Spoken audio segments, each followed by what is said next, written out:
My name is Lancaster, Richmond, and I've been living in Jonesboro, Arkansas for about 9 years. I'm currently majoring in finance and minoring in international business, and I plan to go to law school after graduation.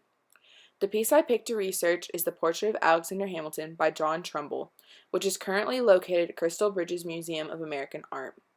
John Trumbull was born in 1756 to a colonial royal governor in Connecticut and was the first American painter to have graduated from college, Harvard at that. When the Revolution began, he joined the troops and found much of his inspiration as a painter, like through the witnessing of the Battle of Bunker's Hill. Later, he traveled to London and began work under Benjamin West and took classes at the Royal Academy. It was there that he created his famous Death of General Warren at the Battle of Bunker's Hill. Trumbull died at age 87 and was buried under a building that housed his great works with the inscription on his tomb reading, "To his country he gave his sword and his pencil." This work of art is constructed using vertical plane and optimizes harmonious balance of light and darkness as well as symmetry with Hamilton's body. Trumbull uses light and shading to direct the viewer's eye from the left side of Hamilton's face to his right hand to draw attention to the important document that he is pleased with signing or creating. The use of straight lines also evokes thoughts of honesty, truth, and rightness, while the curve of his right arm utilizes biomorphic shape. The cloak thrown over the chair and column in the architecture suggest a grand and important stature.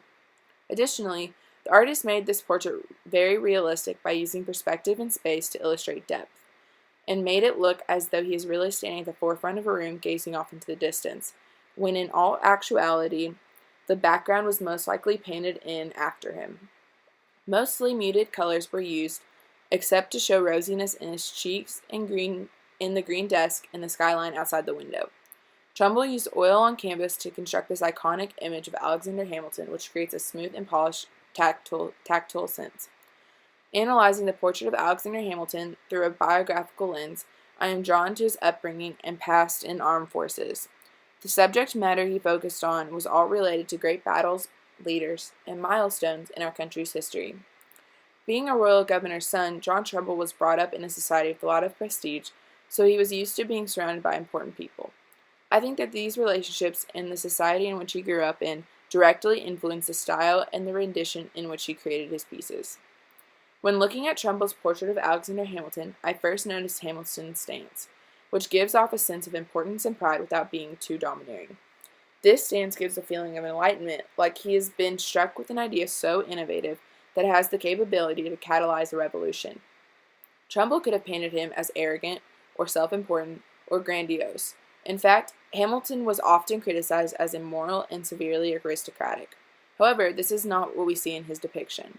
This bias, as viewed through the biographical lens, could be seen as a result of association with people of the same stature. Trumbull's Portrait of Alexander Hamilton, along with many of his other works, fits into the neoclassicism category of the late 18th and early 19th centuries. One difference between Baroque and Rococo styles and those of the neoclassic era is the lack of pastel colors and fuzziness. This is true for the portrait, with it being colored with mostly neutral and muted tones and devoid of pastels. Because of this, Trumbull's painting of Alexander Hamilton embodies and epitomizes the central themes of the neoclassical movement. Major influences in John Trumbull's artwork were that of Benjamin West and John Singleton Copley. Although their works of art are classified in the Rococo era, inspiration from these artists is still evident in many of John Trumbull's paintings. Copley's Paul Revere depicts clothing that is very plain in both fashion and color and is comparable to Hamilton's clothing. Benjamin West was known for his painting of historical subjects, as was Trumbull. West's Death of General Wolfe is a battle scene that is not unlike Trumbull's Death of General Warren at the Battle of Bunker's Hill. They both are depictions of decisive moments in battle and show the main subject dying in the arms of his officers. I have chosen this painting because Alexander Hamilton is a symbol of one of the most single important documents in our country's history.